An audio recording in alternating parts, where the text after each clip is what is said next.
बहू, पूरा दिन कौन भूखा रहता है भला?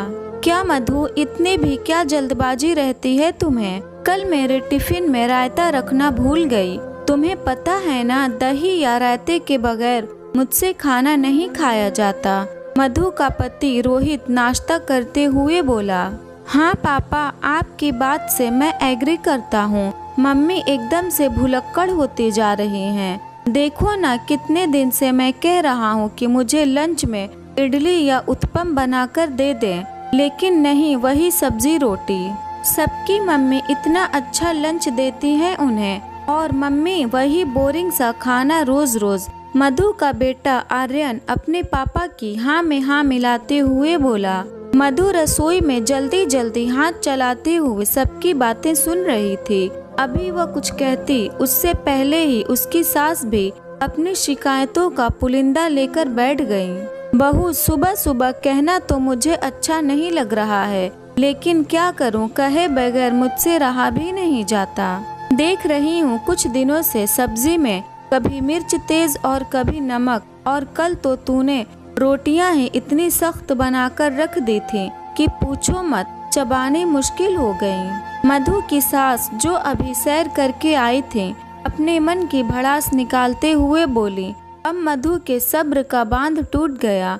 मम्मी जी, आप सब सुबह सुबह शिकायतें तो लेकर बैठ गए, लेकिन कभी आपने यह भी देखा है कि मैं एक कप चाय भी ढंग से पीकर नहीं जा पाती ऑफिस। सुबह 5 बजे उठती हूँ और एक टांग पर खड़े हो आप सबके लिए चाय नाश्ते से लेकर दोपहर का खाना पीना बनाकर जाती हूँ। और रोहित, आप ऑफिस कभी 9 तो कभी 10 बजे जाते हो, और उससे पहले आराम से उठकर बेड टी और चाय नाश्ता करते हो, लेकिन कभी यह नहीं कि किचन में मेरा हाथ ही बटा दे। आपकी देखा देखी आर्यन भी ऐसा हो गया है, एक गिलास इधर से उधर नहीं रखता, और शिकायतें दुनिया भर की। सुबह 5 बजे से लेकर 8 बजे तक चक्रधरनी की तरह घूमती हूँ, और फिर भी आप लोगों के मुंह से बढ़ाई का एक बोल नहीं निकलता। मधु आंखों में आए आंसुओं को किसी तरह छुपाते हुए बोली। अरे यार, मैंने तो एक छोटी सी बात कही थी, तुमने पूरा भाषण सुना दिया। ठीक है भाई, आगे से कुछ नहीं कहेंगे, जैसा तुम बनाकर दोगी और जो दोगी चुपचाप खा लेंगे, लेकिन प्लीज यह रसोई के कामों में मदद की बात मुझसे मत कहो। तुम्हें पता है ना, मुझसे नहीं होता यह सब। और हाँ, अगर तुम्हें भी परेशानी हो तो खाना बनाने के लिए मेड रख सकती हो, कम से कम वह मनपसंद बनाकर तो जाएगी। रोहित गुस्से से उठते हुए बोला। बहू, कर दिया ना सुबह सुबह उसका मूड खराब। देख, नाश्ता भी बीच में छोड़ दिया। कितनी बार कहा है, खाते पीते समय शिकायतें मत किया कर। सुबह सुबह अगर मूड खराब हो जाए तो पूरा दिन खराब जाता है, लेकिन तुम समझो तब ना। मम्मी जी, सब कुछ मैं ही समझूं और कोई नहीं इस घर में। सारी गलती मेरी, सारी शिकायतें मुझसे, मधु झल्लाते हुए बोली। बहू, गलती करोगी तो सुनना ही पड़ेगा।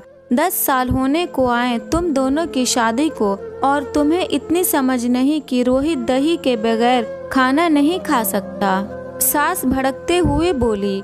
और मेरा तो कितनी बार टिफिन छूट जाता है। रोहित के ऑफिस रास्ते में ही मेरा ऑफिस पड़ता है।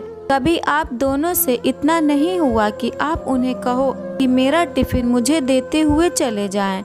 मैं पूरा दिन ऑफिस में भूखी रहूं, किसी को फर्क पड़ता है क्या? अब रहने भी दे बहू, पूरा दिन कौन भूखा रहता है। पता है मुझे, ऑफिस में कैंटीन है तुम्हारे, वहाँ से मंगा कर खा लेती होगी कुछ, इसलिए रोहित को तंग नहीं करती। सास तंज कसते हुए बोली। मम्मी जी, मेरी ऑफिस की कैंटीन का तो आपको पता है, तो भी पता होगा आपको कि आपके बेटे के ऑफिस में भी कैंटीन है, उन्होंने भी दही मंगाकर खा ली होगी। बहू, तुझे तो समझाना ही बेकार है, उल्टा हम में ही गलतियां निकालने लगती है। कहते हुए उसकी सास भी वहां से उठकर चली गई, और आर्यन तो कब का चुपचाप अपना बैग उठा नीचे चला गया था। सुबह सुबह सबकी बातें सुन मधु का इतना मूड खराब हुआ कि वह बिना चाय नाश्ता किए अपने ऑफिस चली गई। ऑफिस में पहुंचकर भी उसका मूड उखड़ा रहा, काम में मन ही नहीं लग रहा था। फिर भी किसी तरह अपने आप को उसने काम में व्यस्त कर लिया जिससे उसका ध्यान बट जाए। 1-1.5 घंटे बाद उसे ध्यान आया कि उसके साथ वाली टेबल पर बैठने वाली उसकी कलीग मिसेज रमा नहीं थी। तभी किसी काम से पियून वहां आया तो उन्होंने उसके बारे में पूछा। रमा जी का कोई मैसेज, क्या छुट्टी पर है? नहीं मैडम, हॉस्पिटल गई हैं, चेकअप के लिए कह रही थी, थोड़ी देर में आ जाएंगी। अभी मधु उससे बात कर ही रही थी कि तभी रमा जी उन्हें सामने से आती हुई दिखाई दी। नमस्ते दी, कैसी हो? तबीयत ठीक है आपकी? मधु ने रमा जी से पूछा। बस तबीयत का तो ऐसा ही है, बीमारियों का शरीर हो गया है, एक सुधरती नहीं दूसरी लग जाती है। रमा जी हंसते हुए बोली। ऐसा भी क्या दी? तभी पियून ने रमा जी को कुछ अर्जेंट फाइल लाकर दी और उसे जल्द से पूरा करने के लिए कहा। मधु और रमा दोनों अपने अपने कामों में लग गईं। काम करते हुए कब लंच ब्रेक हो गया दोनों को पता भी न चला। ऑफिस में हलचल देख रमा जी ने मधु से कहा, चलो भाई पेट पूजा कर लें। कहते हुए रमा जी ने अपना टिफिन निकाला। उनकी बात सुन मधु ने भी अपना बैग खोला, लेकिन टिफिन न देख वह समझ गई आज सुबह की बहस में उसका टिफिन घर पर ही छूट गया। यह देख उसका चेहरा उतर गया कि इतना कहने के बाद भी रोहित उसे टिफिन देने नहीं आया।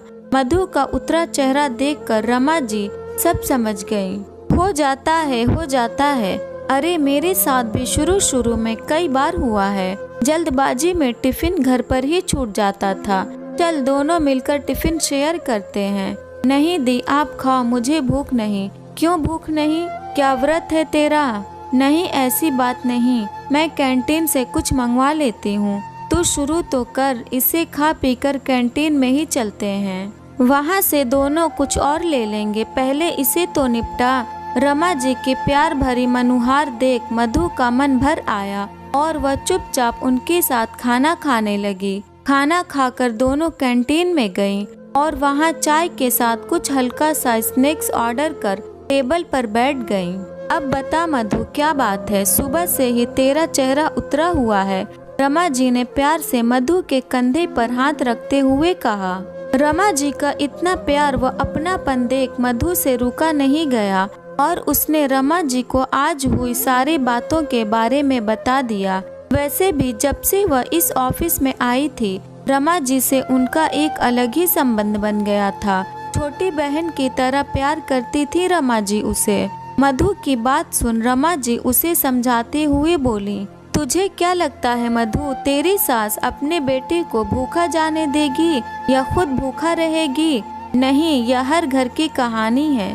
खुद मैं भी इसी दौर से गुजरी हूँ। और जो तू कहती है ना कि दी अभी तो आपकी इतनी उम्र नहीं, आपने कितनी बीमारियां लगा ली हैं, तो मधु यह सब मेरी उसी नासमझी का नतीजा है जो अब तू कर रही है। मेरे परिवार में भी कोई मेरा सहयोग करने वाला नहीं था। जब पति ही आपको ना समझे तो दूसरों से उम्मीद क्या रखें? और बच्चे तो करते वही हैं जो देखते हैं। सास मुझसे परफेक्ट बहू की उम्मीद रखती, पति परफेक्ट पत्नी की और बच्चे परफेक्ट माँ की। मैं भी शुरू में या कहूँ उस समय उम्र का जोश था, सबकी उम्मीदों पर खरा उतरने की कोशिश करती, नहीं चाहती थी किसी को मुझसे कोई शिकायत रहे। सबके मुंह से निकलने से पहले उनकी फरमाइश पूरी करती रही और जब तक फरमाइशें पूरी करती गई तब तक सबके लिए मैं अच्छी बहू, पत्नी और माँ थी। सबको अच्छा बनाती, खिलाती, घर को चमका कर रखती और हाँ, ऑफिस में भी अपना बेस्ट देने की कोशिश करती। लेकिन इन सबको खुश रखने की जद्दोजहद में मैंने खुद की अनदेखी करनी शुरू कर दी। खुद का समय से खाना पीना तो मेरा छूट ही गया था। घर को तो चमका कर रखती, लेकिन खुद की तरफ ध्यान न दे पाती। मेरी उम्र बढ़ने लगी थी, अब सबकी फरमाइश पूरी करना मेरे बस में नहीं रहा। लेकिन सब यह समझने को तैयार ही ना थे। उनके लिए तो मैं वही 15-20 साल पहले वाली बहू, पत्नी और माँ थी। तारीफ तो शायद ही कभी किसी ने मेरी दिल खोलकर की होगी, लेकिन अब शिकायतें जी भर भर कर करने लगे सब। उम्र के इस दौर में जहाँ मुझे सबके सहयोग की जरूरत थी, वहीं पूरा परिवार मुझसे कटने लगा, क्योंकि अब मैं उनकी इच्छाएं पूरी नहीं कर पा रही थी। चाहे उसमें सास हो, पति हो या बच्चे, मेरे मन की समझने वाला कोई नहीं था। किससे शिकायत करूं? अंदर ही अंदर मैं घुटने लगी। अपने खाने पीने से तो मैंने हमेशा ही समझौता किया था, और इस समझौते की एवज में मुझे मिला अनगिनता बीमारियों का उपहार। इसके लिए भी परिवार वाले ही मुझे दोषी ठहराते हैं। सास कहती है कि हमने कभी रोक टोक नहीं की, सब कुछ इसके हाथ में था।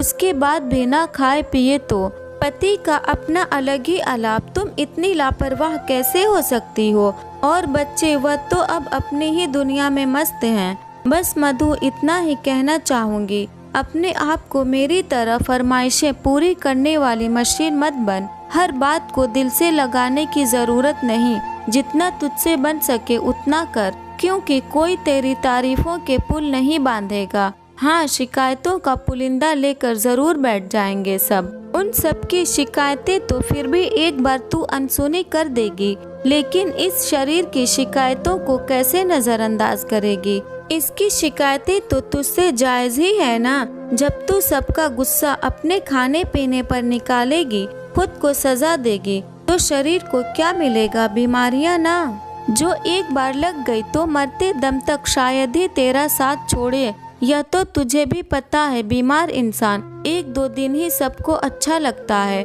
बाकी तो वह बोझ ही नजर आता है, अपने लिए भी और दूसरों के लिए भी। समझ रही है ना? हाँ दी, बहुत अच्छे से समझ गई, और बिल्कुल सही कहा आपने। इच्छाओं की तरह शिकायतें तो इंसान की कभी खत्म ही नहीं होती। ईश्वर भी जब सबकी इच्छाएं पूरी नहीं कर पाया, तो मैं तो इंसान हूँ, मैं कहाँ तक सबकी इच्छाएं पूरी करूँ या शिकायतें दूर करूँगी। हाँ, परिवार की खुशियों का पूरा ध्यान रखने की कोशिश करूँगी, लेकिन आज के बाद अपनी खुशियाँ और खाने पीने से समझौता कभी नहीं करूँगी। मैं नहीं चाहती मेरे शरीर को मुझसे कोई शिकायत रहे। मधु मुस्कुराते हुए रमा की तरफ देखते हुए बोली, यह हुई ना बात। चल तो इसी बात पर यह ले गर्मा गर्म चाय पी और साथ में समोसा। अब जब तेरी सास ने कह ही दिया कि उन्हें पता है तू कैंटीन में पार्टी उड़ाती है, तो चल ना, क्यों ना एंजॉय करें। रमा जी समोसा चटनी में डुबाती हुई बोली। सुनकर मधु की हंसी छूट गई। अगर ये स्टोरी आपको अच्छी लगी तो इस वीडियो को लाइक करें, और नए हैं तो हमारे चैनल को भी सब्सक्राइब करें।